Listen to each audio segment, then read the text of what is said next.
Hello guys, welcome to our channel impartial history.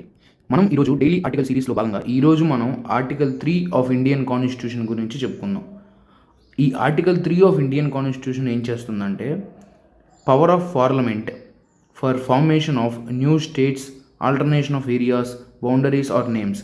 అంటే సింపుల్గా చెప్పాలంటే ఈ ఆర్టికల్ 3 ప్రకారం పార్లమెంట్కి ఒక పవర్ ఉంది. ఏం పవర్ అది?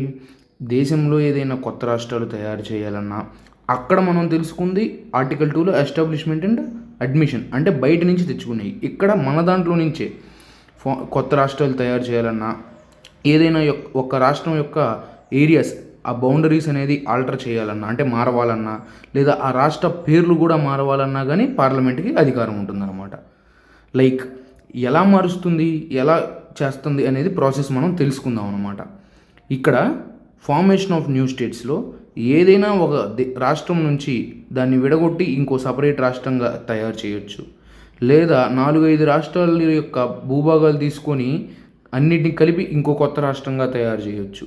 అంతేకాదు ఈ రాష్ట్రం ఒక ఏరియాని, ఇంకో రాష్ట్రం ఒక ఏరియాని, వీటన్నిటిని తగ్గించుకునే పోయే అధికారం కూడా పార్లమెంట్కే ఉంటుంది.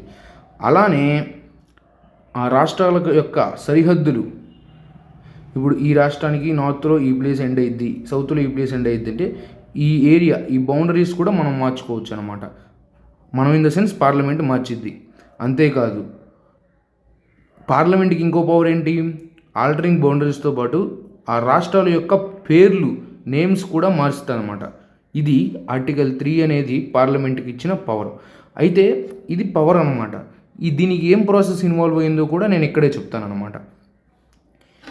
పార్లమెంట్ ఎప్పుడు దీన్ని చేయాలంటే పిఓఐ అంటే ప్రెసిడెంట్ ఆఫ్ ఇండియా, మన దేశ రాష్ట్రపతి యొక్క రికమెండేషన్తో ఈ పార్లమెంట్ అనేది ఈ బిల్లుకి ప్రవేశపెట్టిద్ది. ఎక్కడ పార్లమెంట్లో బిల్లు ప్రవేశపెట్టినాక ఈ ప్రాసెస్ అనేది స్టార్ట్ అవుతుంది.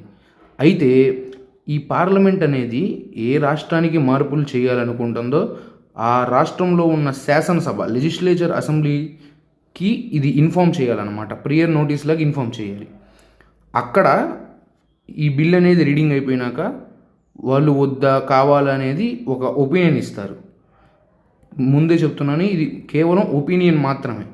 అంటే ఈ ఒపీనియన్కి పార్లమెంట్ బైండింగ్ అవ్వాలని రూల్ లేదు. అంటే ఖచ్చితంగా ఆ స్టేట్ లెజిస్లేటివ్ చెప్పింది ఒప్పుకోవాలి, ఒప్పుకోకూడదని లేదనమాట. Final decision was parliament decision అనమాట. సో ఇది మనకి ఆర్టికల్ 3. ఇక్కడ రాష్ట్రాలకు సంబంధించే కాదు, ఇదే ఆర్టికల్ 3 యూనియన్ టెరిటరీస్కి కూడా పవర్ ఇచ్చిద్ది అనమాట. పార్లమెంట్కి యూనియన్ టెరిటరీస్ మారవటం, దాని ఏరియాస్ మారవటం, ఓకేనా.